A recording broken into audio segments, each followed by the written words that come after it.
Hello friends, good morning all of you. कैसे हो भाई सब लोग। आज का जो दिन है अपना 22 जनवरी का जो दिन है हमारे लिए बड़ा ही गौरवान्वित करने वाला दिन है। क्योंकि क्योंकि आज आज 22 जनवरी को हमारे मर्यादा पुरुषोत्तम भगवान श्री राम को को अपना अपना घर मिल रहा है ना।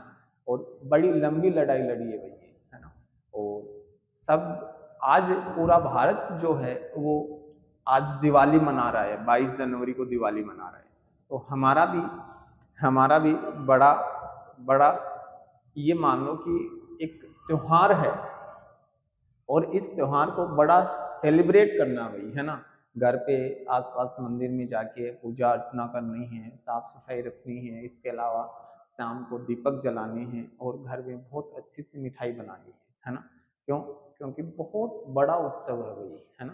सनातन संस्कृति के लिए इतना बड़ा उत्सव है कि आप सोच भी नहीं सकते, है ना।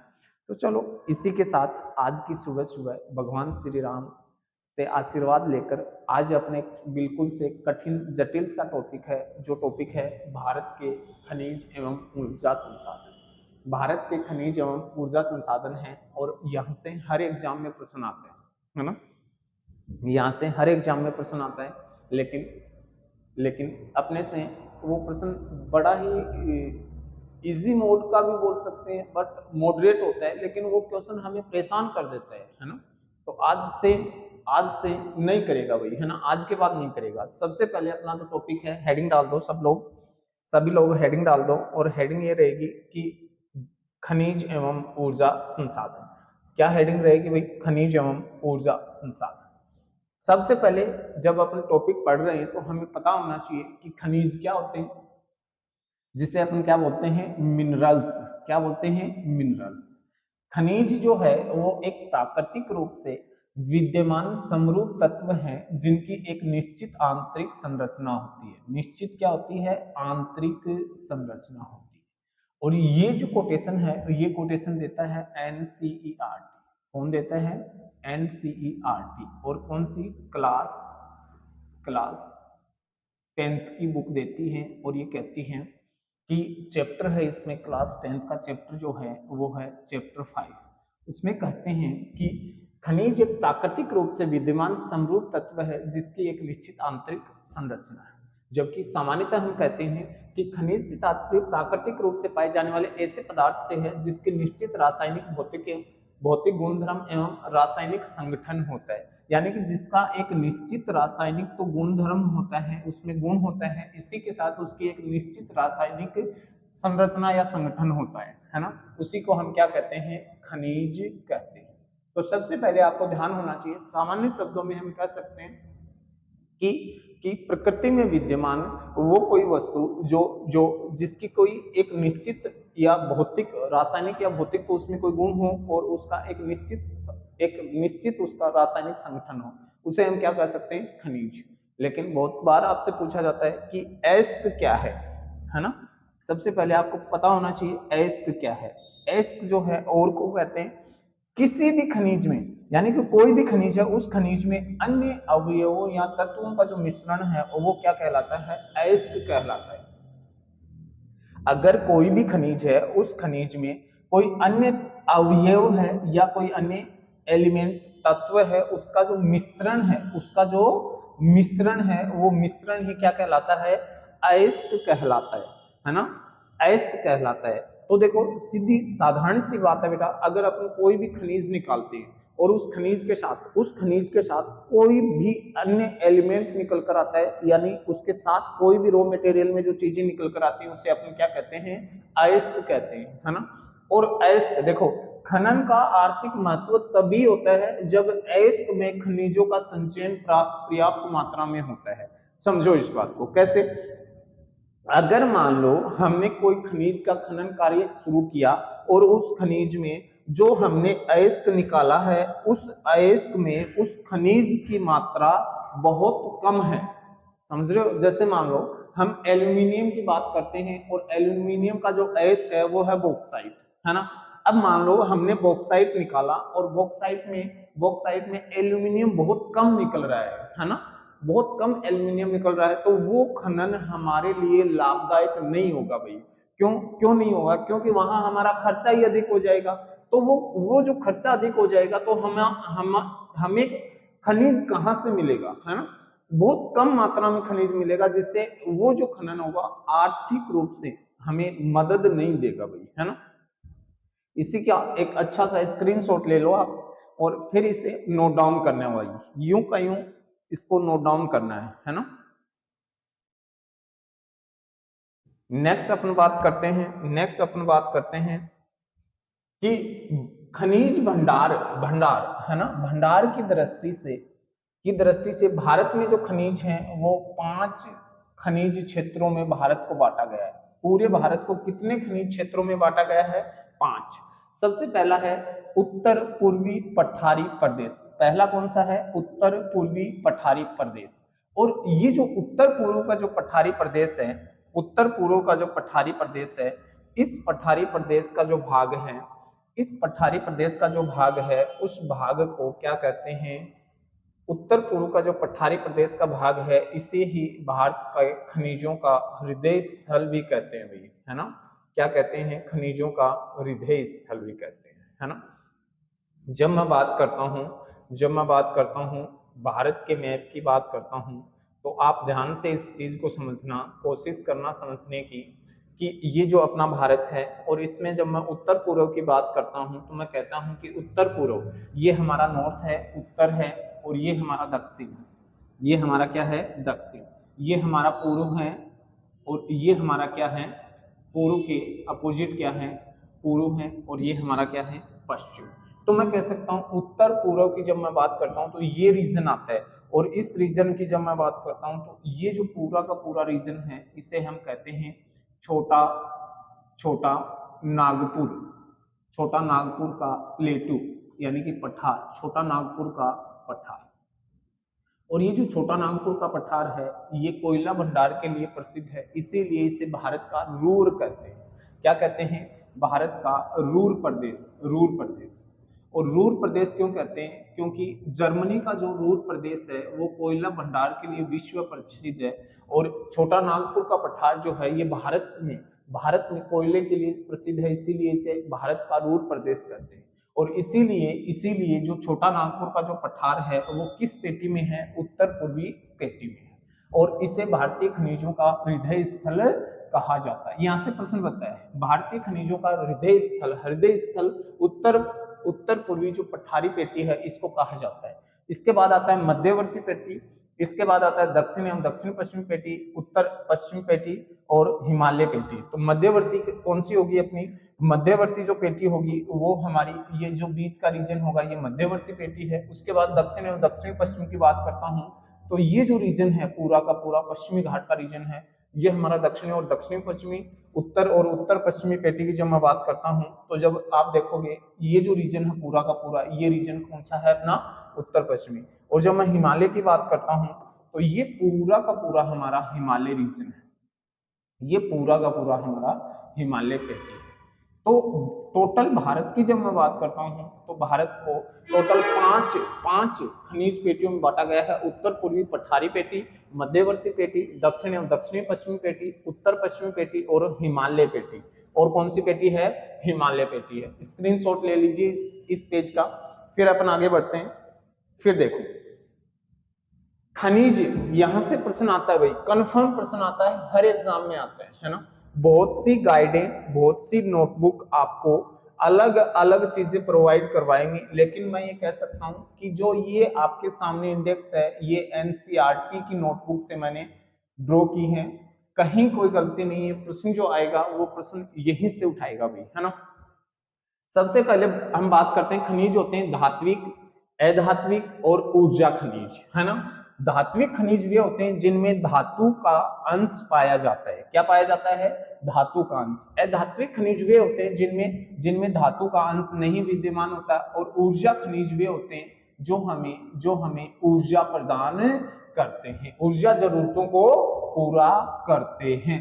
तो सबसे पहले अपने को ध्यान होना चाहिए कि खनिज जो है वो 3 प्रकार के हैं। सबसे पहला धात्विक, अधात्विक और ऊर्जा खनिज।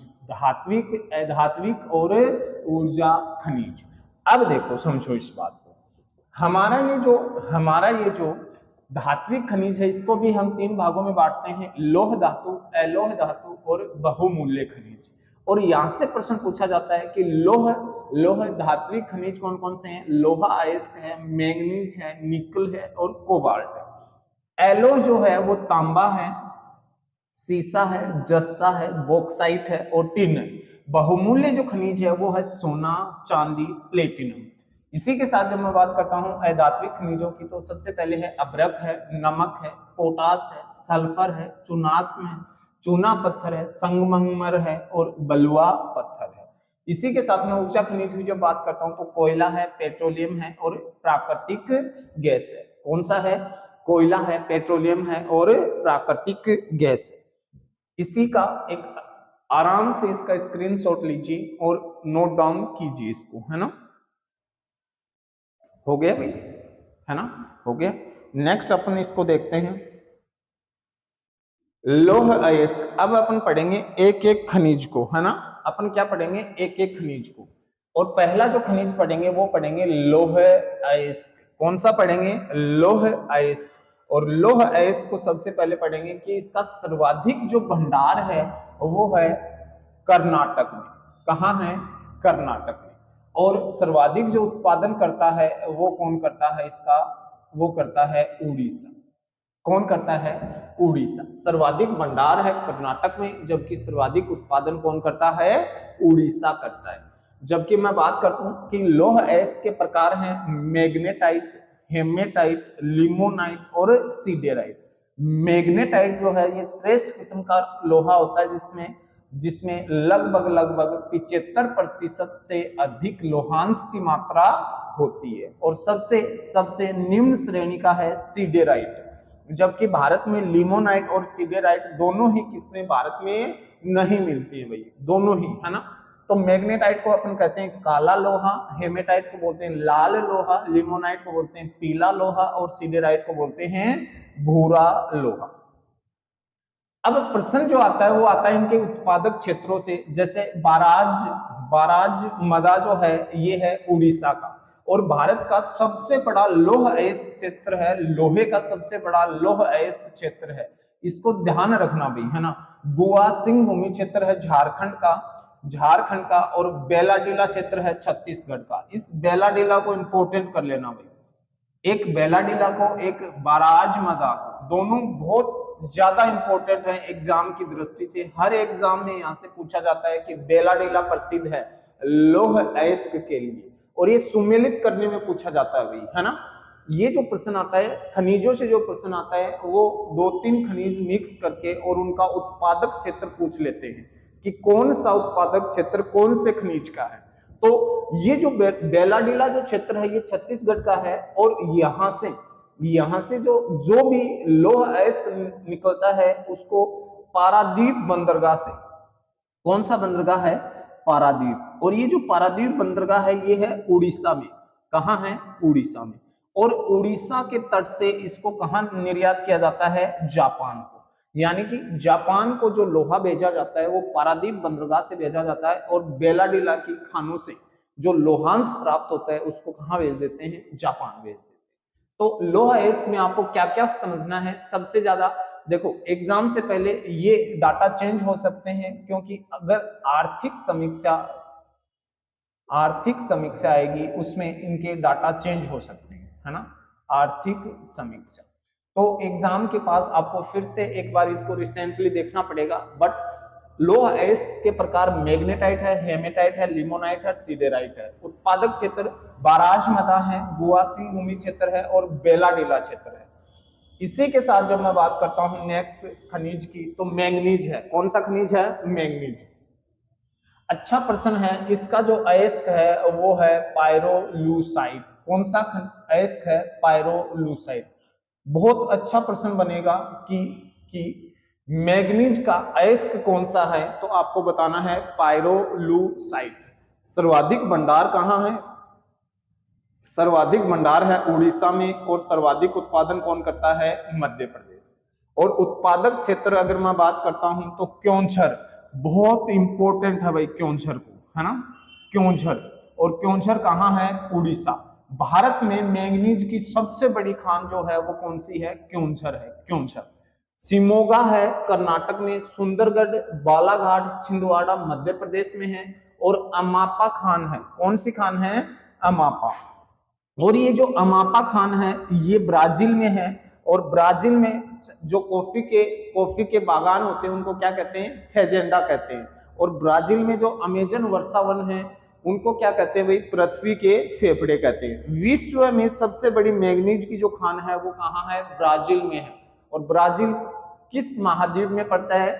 ब्राजील पड़ता है दक्षिणी अमेरिका महाद्वीप में। नेक्स्ट अपन बात करते हैं कि एल्यूमिनियम एस्क कौन सा है? बॉक्साइट। इंपॉर्टेंट है बेटा, बहुत इंपॉर्टेंट है बॉक्साइट। बॉक्साइट किसका एस्क है? किसका एस्क है बताओ भाई? बॉक्साइट है एल्यूमिनियम का। सर्वाधिक भंडार उड़ीसा में, और सर्वाधिक उत्पादन कौन करता है? उड़ीसा। उत्पादक क्षेत्र है संभलपुर है, बोलागिर है, कोरपुट है, और इस काला हांडी, इस काला हांडी को भाई, इस हांडी को याद रखना, काला हांडी को, काला हांडी को, है ना, ये बड़ी इंपॉर्टेंट है भाई। काला हांडी किस खनिज के लिए है? एल्यूमिनियम के। राज्य कौन सा? उड़ीसा। एल्यूमिनियम ना पूछकर आपसे बॉक्साइट भी पूछा जा सकता है।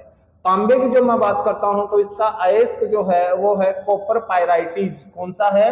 कॉपर पायराइटिज। सर्वाधिक भंडारण राजस्थान में है, और सर्वाधिक उत्पादन करता है मध्य प्रदेश। उत्पादक क्षेत्र इसका खेतड़ी राजस्थान है, मलज खंड बालाघाट मध्य प्रदेश है, और पूर्वी सिंहभूमि झारखंड है। इस मलज खंड को इंपोर्टेंट कर देना भाई, इस मलज खंड को इंपोर्टेंट कर देना। मलज खंड है, काला हांडी है, बेलाडीला है, क्योंकि जब मैं बात करता हूं पीछे आपको मैंने बताया था बेलाडीला है, क्योंझर है, ये कुछ इंपॉर्टेंट नाम है। इनको भाई अलग से अपने एक इंडेक्स भी बनवाएंगे। नेक्स्ट अपन देखते हैं, नेक्स्ट अपन देखते हैं इसमें आगे कि देखो चांदी का सर्वाधिक उत्पादन करता है राजस्थान, और सर्वाधिक भंडार भी राजस्थान में है। क्यों? क्योंकि सब ये जो अपनी जावर खान राजस्थान की है इसमें सीसा जस्ता जो है उसके साथ निकलती है चांदी। और सीसा और जस्ता को जुड़वा खनिज भी कहते हैं ना, क्या कहते हैं? जुड़वा खनिज। और इनके साथ क्या निकलती है? चांदी। जब हम राजस्थान की हिस्ट्री पढ़ते हैं तो उसमें हम बात करते हैं जावर चांदी की खान की। और ये जो खान मिली थी, ये खान किस शासक के समय मिली थी, ये आप कमेंट में मुझे बताइएगा। कोलार जो है ये कर्नाटक में है, सोने के साथ में चांदी निकलता है। चित्रदुर्ग कर्नाटक में लोहे के साथ क्या निकलती है? चांदी। और गंटूर और कुरनूल जो है आंध्र प्रदेश में तांबे के साथ चांदी निकलती है भाई। सीसा जस्ता राजस्थान में एकाधिकार रखता है। इसके बाद टिन हरियाणा छत्तीसगढ़ में है, निकिल जो है उड़ीसा, नागालैंड और कर्नाटक में है। शीशे का जो अयस्क है, शीशे का जो अयस्क है वो है गैलेना। कौन सा है? गैलेना। शीशे का अयस्क गैलेना है। इसका उत्पादक क्षेत्र जो है वो जावर, रामपुरा, आगुचा, दुर्ग, रायपुर, है ना। इसमें भी भाई सीसा जस्ता में ये जो अपना सीसा है और जस्ता है इसमें राजस्थान एकाधिकार रखता है, एकाधिकार रखता है। और इसका जो अयस्क है वो क्या है? गैलेना है। कौन सा अयस्क है? गैलेना। तो अभी आपको मैं बात करता हूं, हमने अयस्क किसके पढ़े? हमने पढ़ा कि एल्यूमिनियम का जो अयस्क है, एल्यूमिनियम का जो अयस्क है वो कौन सा है? बॉक्साइट है।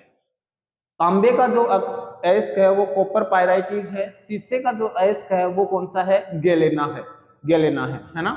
लेकिन अगर मैं आपसे पूछूं पायरोलुसाइड जो हमने अयस्क पढ़ा वो किसका है? आप कमेंट में बताओ, है ना।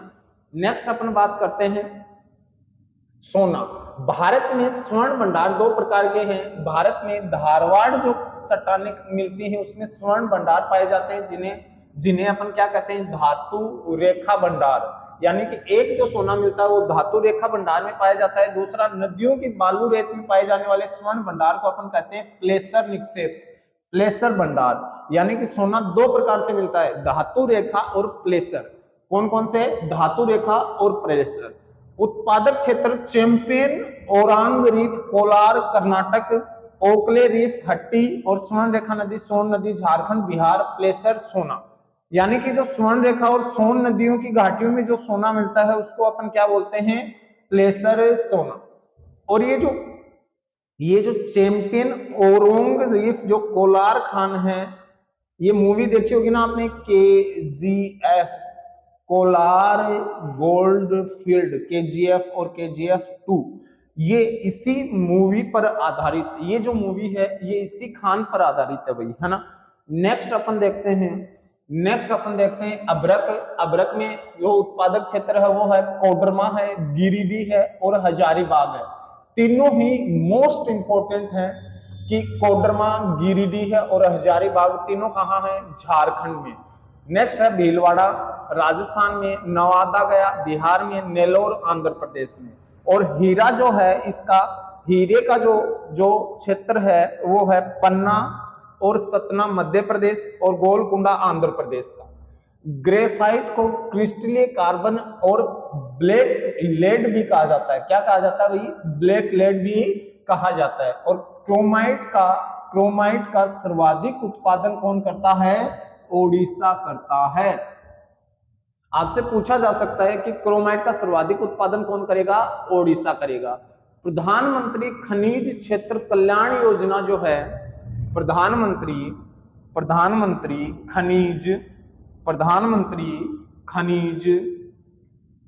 क्षेत्र कल्याण योजना, प्रधानमंत्री खनिज क्षेत्र कल्याण योजना जो है, इसकी शुरुआत होती है सितंबर 2015 में माननीय प्रधानमंत्री श्री नरेंद्र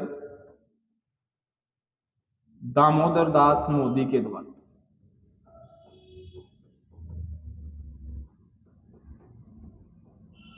नरेंद्र दामोदर दास मोदी जी ने प्रधानमंत्री खनिज क्षेत्र कल्याण योजना की शुरुआत की थी, है ना।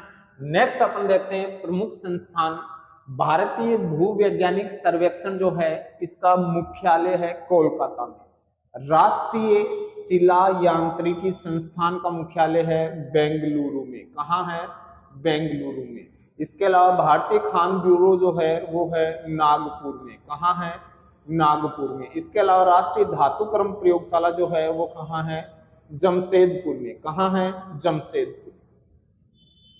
कहाँ है भाई, जमशेदपुर में। नेक्स्ट अपन बात करते हैं राष्ट्रीय खनिज नीति 2019 में, फरवरी में आई थी भाई, फरवरी 2019 में, है ना। और इसने जो रिप्लेस किया खनिज नीति को वो थी 2008 की खनिज नीति, यानी कि 2008 की जो खनिज नीति थी उसको इसने क्या किया, रिप्लेस किया। इस नीति में प्रावधान किया गया था मेक इन इंडिया, यानी कि मेक इन इंडिया जो प्रोग्राम है इसकी शुरुआत कौन सी खनिज नीति से होती है, राष्ट्रीय खनिज नीति 2019 से। और इसकी शुरुआत बतानी है, मेक इन इंडिया प्रोग्राम की जो शुरुआत होती है वो शुरुआत कब और कहां से होती है, कब होती है, ये आपको कमेंट करके मुझे बताना है कि मेक इन इंडिया प्रोग्राम की शुरुआत कब होती है। खनिज कानून और संशोधन विधेयक 2020 में आया था और खान और खनिज विकास तथा विनियमन संशोधन विधेयक 2021 में आया।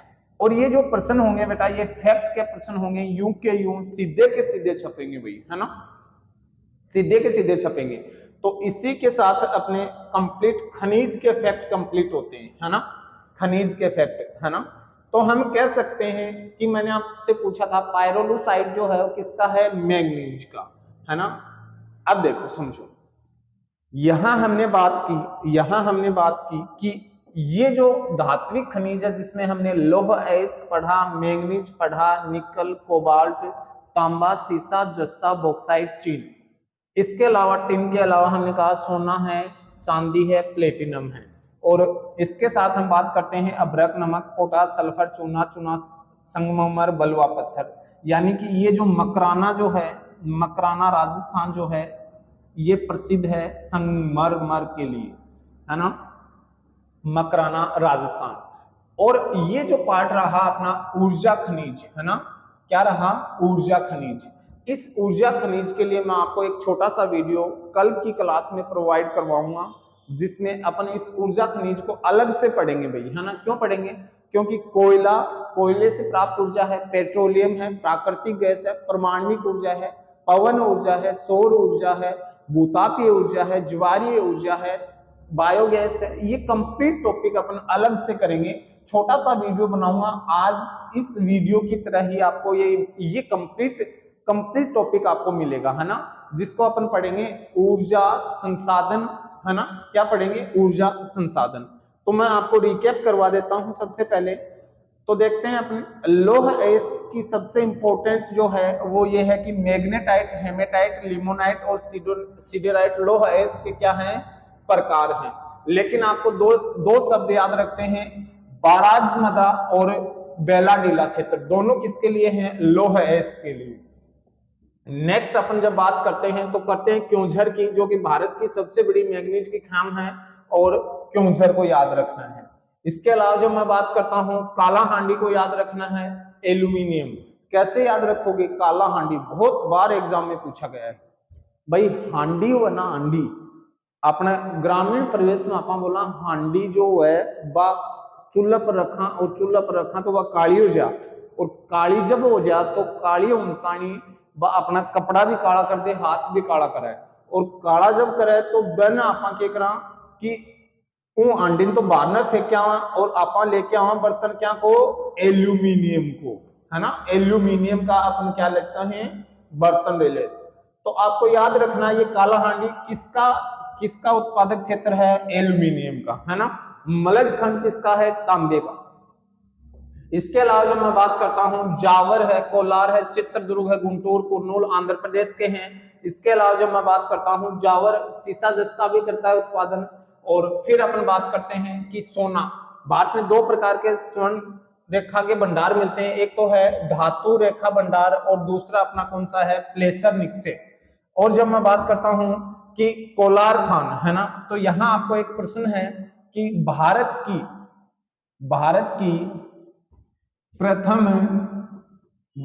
प्रथम स्वर्ण रिफाइनरी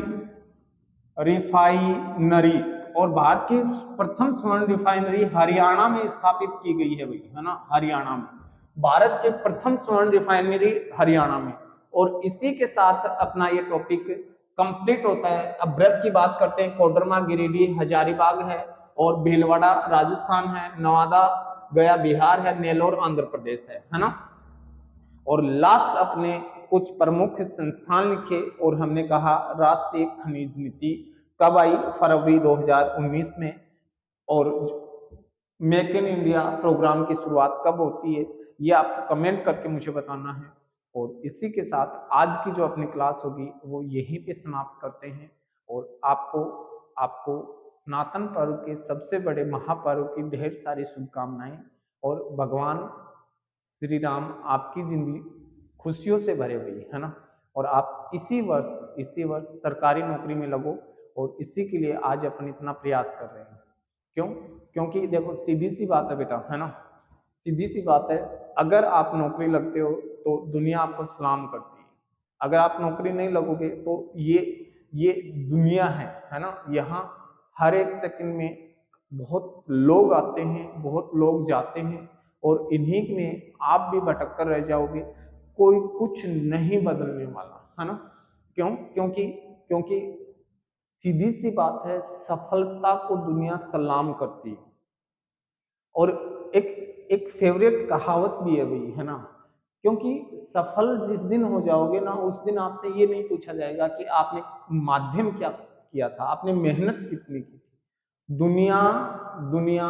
दुनिया को छोड़ो, जो अपने आप को छोड़कर भूलकर चले गए वो लोग भी आपको वापस लौट कर आएंगे कि कहेंगे ये व्यक्ति जो है ये मेरे रिलेशन में है, ये जो फलाना व्यक्ति है ये मेरे रिलेटिव है, मेरे बुआ का, फूफी का, मौसी का, ताई का, बुआ का बेटा है, बिल्कुल निकालेगा। लेकिन अगर आप असफल हो जाते हो तो वो आपका सगा रिलेटिव जो है वो भी आपको नहीं पहचाने। तो ये तो बेटा मेहनत तो करनी पड़ेगी, है ना। तो इस कंप्लीट टॉपिक से आपको एक प्रश्न कंफर्म आपके एग्जाम में आएगा, और इनको याद करना ही पड़ेगा, कोई अल्टरनेट नहीं है ना, इसका कोई इलाज नहीं है। हाँ, कुछ माध्यम निकाल सकते, जैसे हमने निकाल लिया काला हांडी, कभी नहीं भूलोगे, एल्यूमिनियम का काला हांडी, एल्यूमिनियम का। क्योंझर भारत की सबसे बड़ी मैग्नीज की खान है, हर बार प्रश्न आता है, अब भी आएगा, कोई रोकने वाला नहीं है। तो आपको बिल्कुल इन बातों का ध्यान रखना होगा। और इसी के साथ आज की क्लास अपनी यही समाप्त करते हैं। धन्यवाद भाई सबका, बहुत बहुत धन्यवाद।